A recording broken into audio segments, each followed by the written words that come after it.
passe à la deuxième question. D'accord. Donc on garde la même bobine, d'accord, avec le nombre de spires égal à 76 spires. Donc on a toujours la relation de Bouchroux, vie efficace qui est égale à 4,44 fois N fois B max fois la section du circuit magnétique fois la fréquence. D'accord. Donc le B max dans ce cas-là égale la valeur efficace qui divise 4,44 fois le nombre de spires fois la section du circuit magnétique fois la fréquence. Donc pour le premier cas, qu'on a une tension d'alimentation qui est égale à 110 volts et fréquence de 60 Hz. Dans le cas du réseau des États-Unis, son valeur efficace de 105 égale 110 et la fréquence de la tension c'est bien 60 Hz.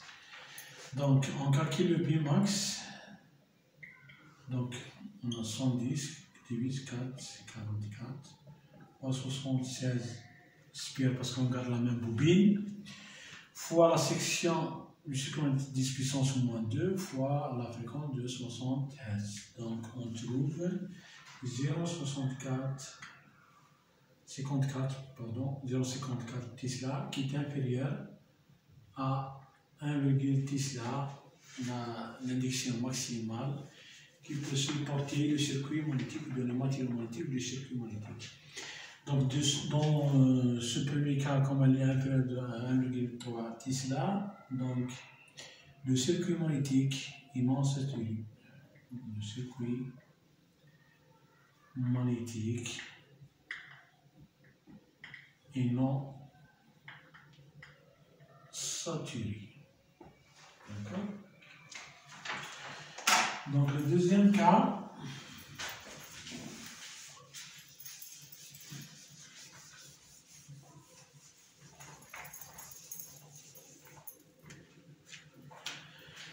le deuxième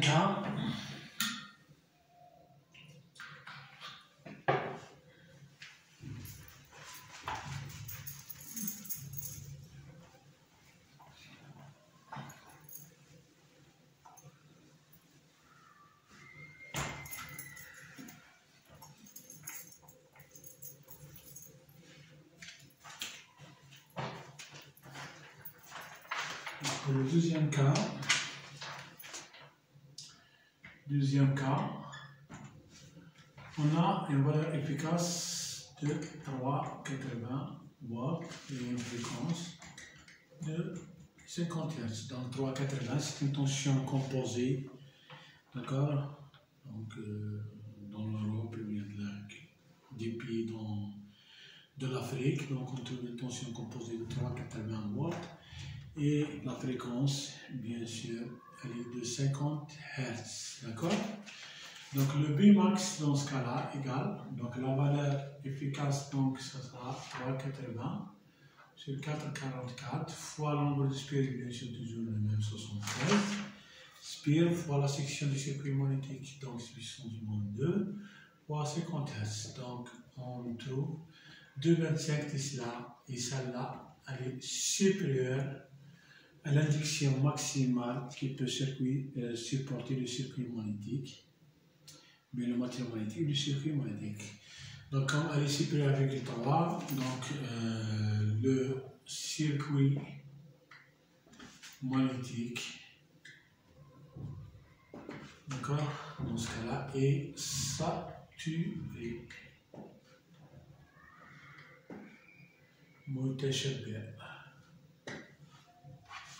D'accord.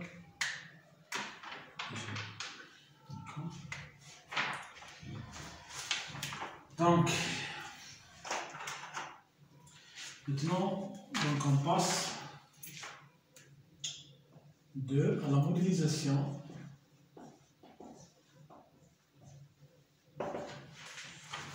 donc des bobines à noyau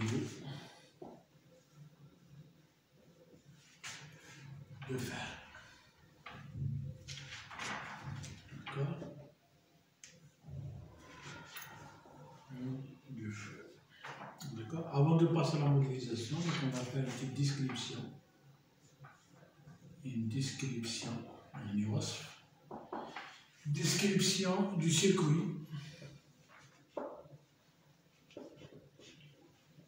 magnétique. Donc, dans ce cas, la constitution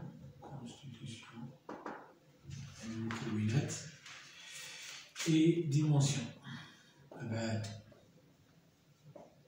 Et dimension. D'accord? Donc, le circuit magnétique. Donc, le circuit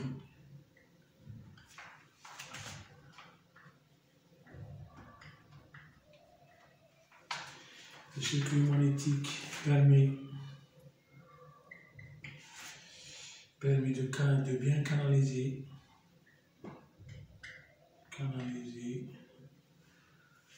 ou guider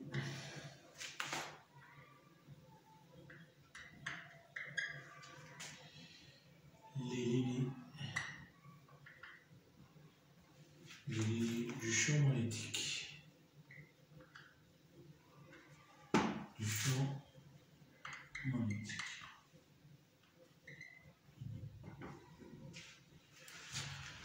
Bon, champ magnétique ou bien flux magnétique, donc c'est pareil.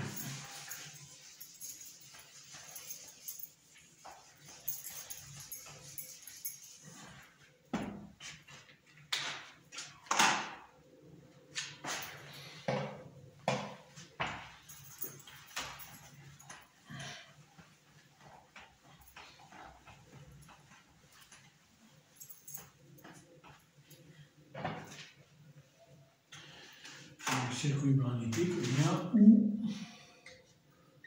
flux magnétique. D'accord? Flux magnétique. Donc pourquoi le circuit magnétique il est pour but pour canaliser le circuit magnétique? Parce que il a une grande perméabilité magnétique. Donc عنده سماحية مغناطيسية كبيرة بالنسبة إلى سماحية الهواء أو الفراغ. Donc à cause de sa grande perméabilité, سماحية perméabilité magnétique,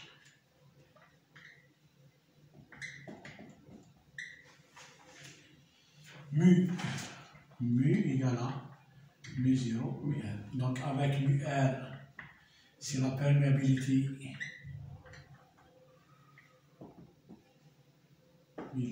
relative.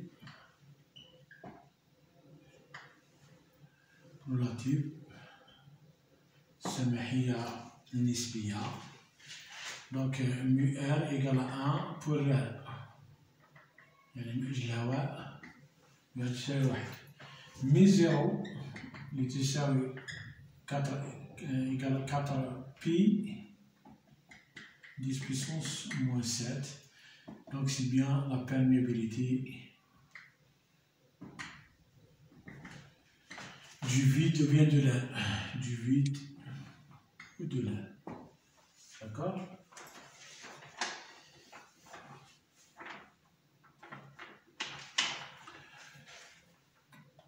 Donc le circuit magnétique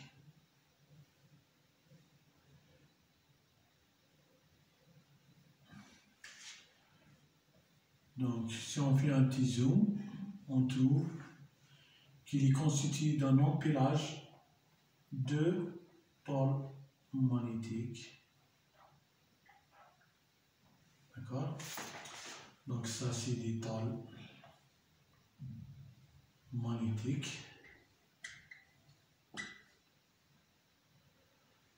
Pôle magnétique. Il y a les traces. Donc s'il ne paraît pas en isolant,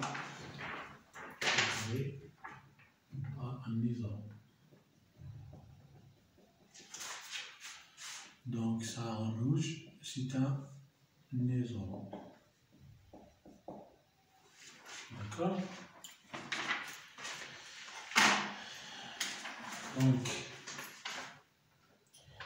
Donc notez bien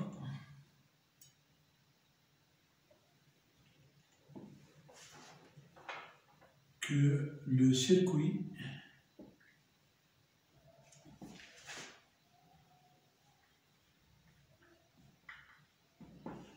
magnétique est constitué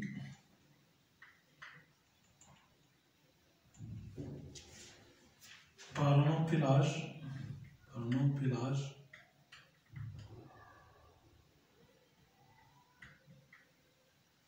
d'accord, يعني تراس, un empilage de tôle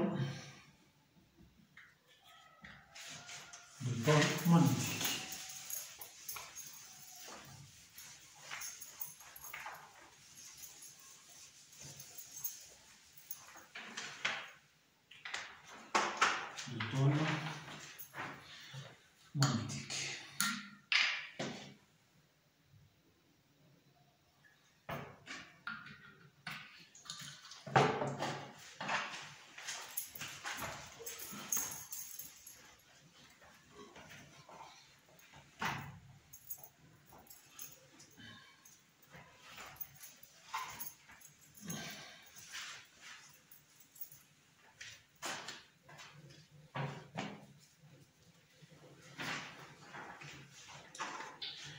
Un empilage de tôle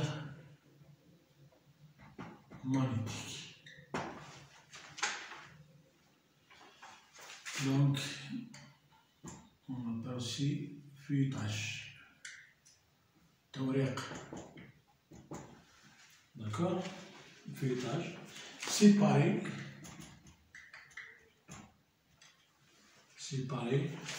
par un isolant. Voilà. Un isolant.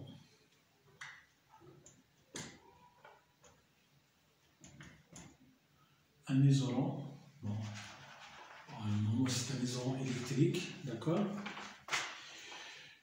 Donc, cette constitution, comme le montre cette figure, on n'est pas au hasard, bien sûr. Donc, on fait un empilage de tôle magnétique ou bien un feuilletage pour un but de minimiser les pertes fer ou bien les pertes par courant de Foucault dans le matériau magnétique, d'accord? Et avoir un champ homogène à l'intérieur du matériau magnétique, d'accord? Donc, ces deux buts donc, sont fortement liés. Pourquoi? Parce que donc, un champ magnétique variable donc, généré par la source, d'accord? Parce que lorsqu'on alimente la bobine qui va être bobinée ou bien entourée sur ce matériau magnétique, donc elle sera traversée par un courant. Le courant va créer un champ magnétique variable, donc il va créer des courants induits dans le matériau magnétique, d'accord? Donc ces courants induits donc, sont la cause du perte par courant de Foucault, les pertes fer, d'accord? Et ces courants induits vont créer un champ qui s'oppose au champ créé par le courant engendré par la source de tension, d'accord? Donc ce champ induit, donc, il va essayer de démagnétiser le champ créé par la bobine, d'accord? Donc si on a un minimum de pertes, ça veut dire un courant induit qui sont faibles, donc le champ induit magnétique créé, donc il est faible, donc le champ magnétique créé par la bobine pénètre bien, d'accord? Et on dit donc que le champ ou bien le matériau magnétique il est magnétisé d'une manière homogène, et dans ce cas-là on exploite bien notre matériau magnétique, d'accord? Donc dans le but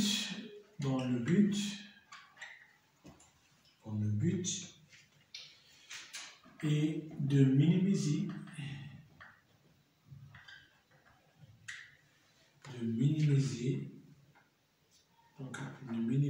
les pertes les pertes fer, dans ce cas-là, c'est les pertes par courant de Foucault. De Foucault.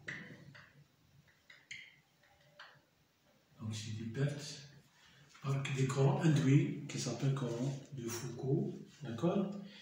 Et avoir, par conséquence, un champ homogène, homogène, ou bien uniforme, un champ homogène dans le matériau,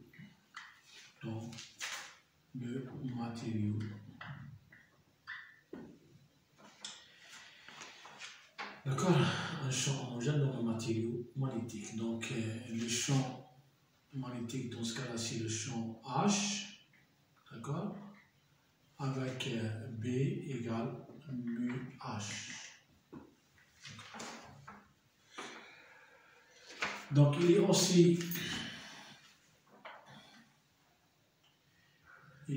aussi important de connaître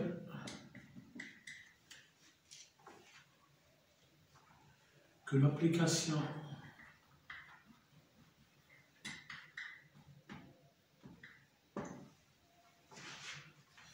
du théorème d'Ampère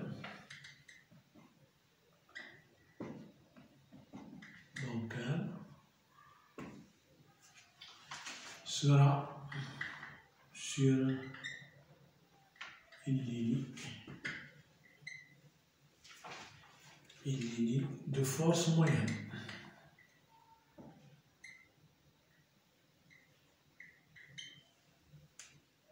D'accord?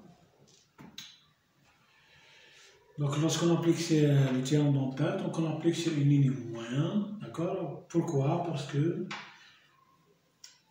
l'application de théorème d'Ampère sur une ligne moyenne de force donc, donne le même résultat si on fait la somme de la circulation du champ magnétique H le long de chaque chemin, d'accord, bien chaque ligne, d'accord. Donc on aura le même résultat. Donc je donne un exemple par exemple sur la valeur moyenne. Par exemple, je consomme, d'accord, dans un trimestre, d'accord, 90 jours à peu près, donc une énergie active de 90 kWh, d'accord. Donc ça veut dire en moyenne, je consomme 1 kWh par jour, d'accord. Est-ce que c'est vrai la question qui se pose? Est-ce que c'est vrai que je consomme 1 kWh par jour? Non. Donc la consommation donc varie, d'accord, d'un jour à l'autre pendant le trimestre, d'accord. Mais en moyenne, d'accord, on aura le même résultat, d'accord. Ça veut dire je consomme dans un trimestre 90 kWh, d'accord, c'est l'énergie active à payer, d'accord. Ici c'est pareil, d'accord. Donc on fait le théorème d'Ampère sur une ligne moyenne, d'accord, et on aura le même résultat si on fait la somme de l'application du théorème d'Ampère sur chacune des lignes du circuit magnétique, d'accord. Donc cela veut dire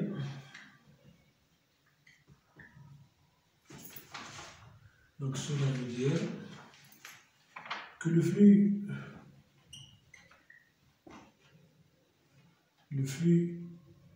magnétique est similaire,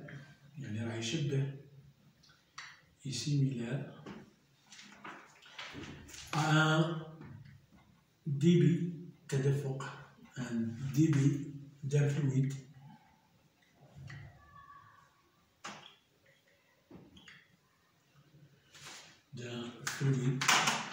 d'accord. كنعيش هذه هي تدفق سائل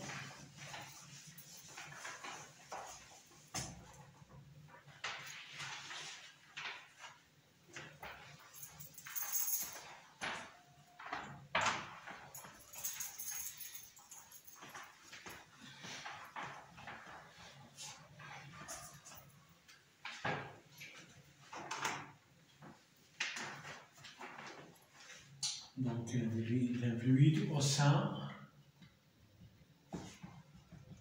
d'un canal. Donc la longueur moyenne est bien entendu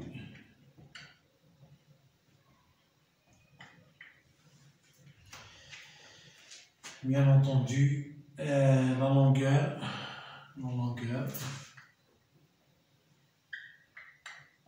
du canal, tout simplement, d'accord? Ou la longueur moyenne, donc moyenne du circuit magnétique dans notre cas.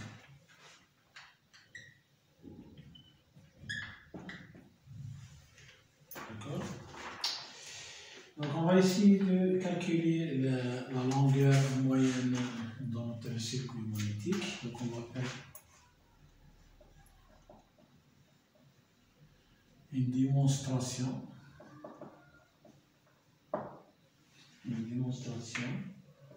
Donc sur le calcul de la longueur moyenne.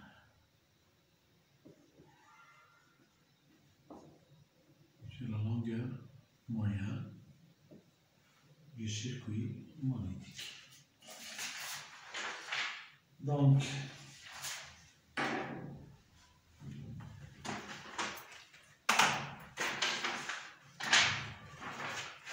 on a le circuit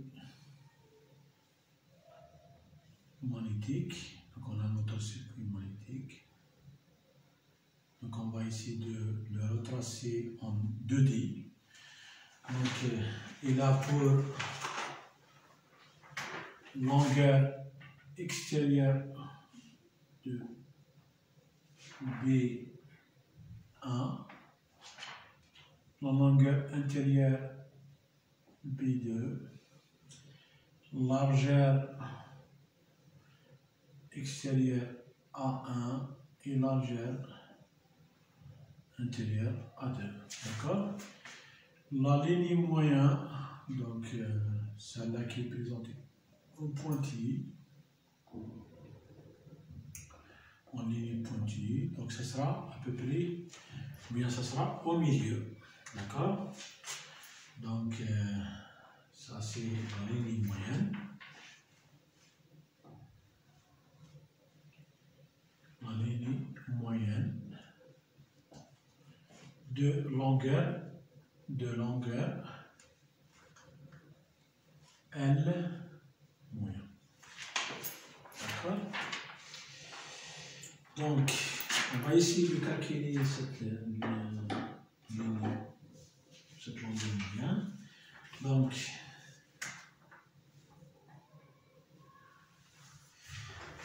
ici, la longueur moyenne et bien, du circuit magnétique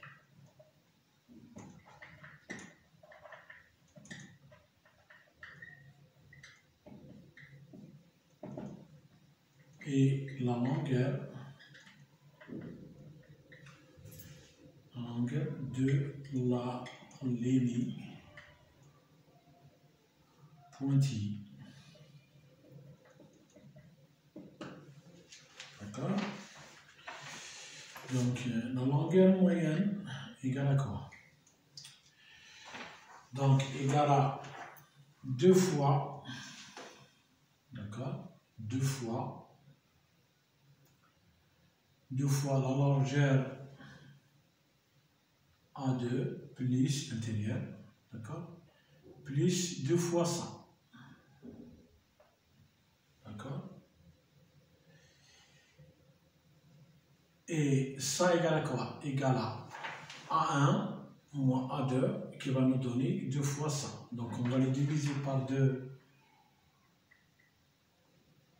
D'accord? Donc il va nous donner ça. Donc on va le diviser encore par 2. Donc ça va diviser par 4. Donc pour donner ça. Plus 2 fois, d'accord, la longueur intérieure, plus 2 fois ça. Et ça égale à quoi? Égale à B2, ou bien B1 moins B2, que divise 2, donc ça nous donne ça, et on divise aussi, on le divise par 2, donc ça veut dire diviser par 4 pour avoir ça. D'accord?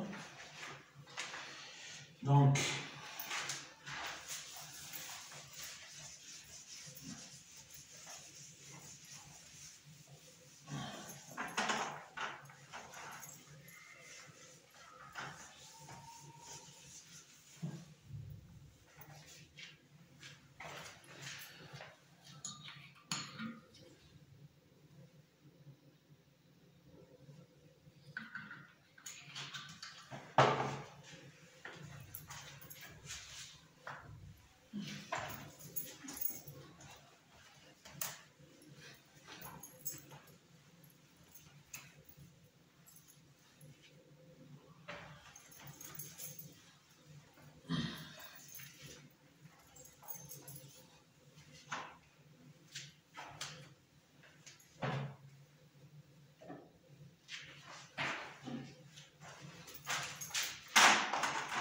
on va faire des simplifications, donc on aura la longueur moins égale à 2 fois A2, donc ici 4, donc 4 à 4, A1 moins A2, plus 2 fois B2, plus 2 fois 2 ça fait 4, donc 4 c'est moins 4, donc il nous reste B1 moins B2. Donc 2A2 moins A2 ça fait A2, plus A1, plus 2B2 moins B2 ça fait B2, plus B1. D'accord? Donc c'est ça, longueur moyenne. D'accord? Donc, on peut aussi dire que la longueur moyenne, c'est bien, on ouvre le circuit magnétique. Donc la longueur de ce circuit magnétique ouvert, donc c'est bien la longueur moyenne. D'accord? Donc, maintenant, pour dire qu'effectivement, on trouve le même résultat. Donc, maintenant, si on ouvre le circuit magnétique,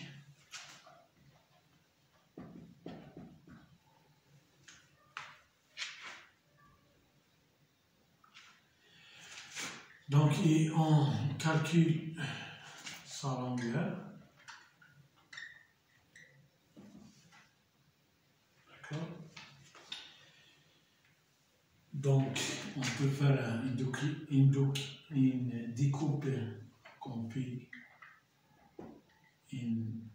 découpe horizontale.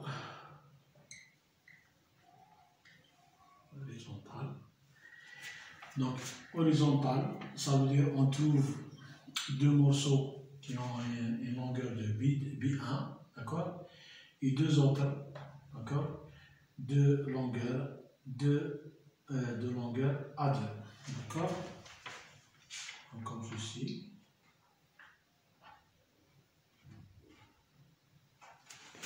Donc, on dit 2A2 et 2B1. Donc la longueur dans ce cas-là, L, petit l égale à 2A2 plus 2B1. D'accord? Donc si on fait une découpe verticale, donc verticale, comme ça. Donc on aura deux morceaux de longueur A1, d'accord, et deux autres morceaux de longueur B2. Comme ça. deux morceaux de longueur 2A1 et deux autres de 2U2. D'accord? En principe, on trouve la même longueur, L égale 2A1 plus 2P2. D'accord? Donc, si on fait la somme des deux, donc si on fait la somme des deux, donc si on fait la somme des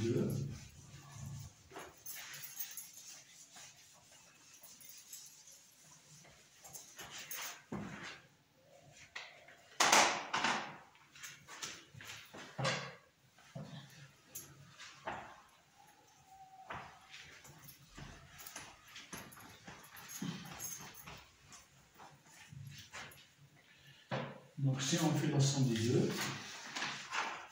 donc on peut bien que 2N égale 2A2 plus 2B1 plus 2A1 plus 2B2. D'accord? Donc on simplifie les deux. Donc il me reste L égale A2 plus A1 plus B1 plus B2 égale bien à la longueur moyenne. D'accord?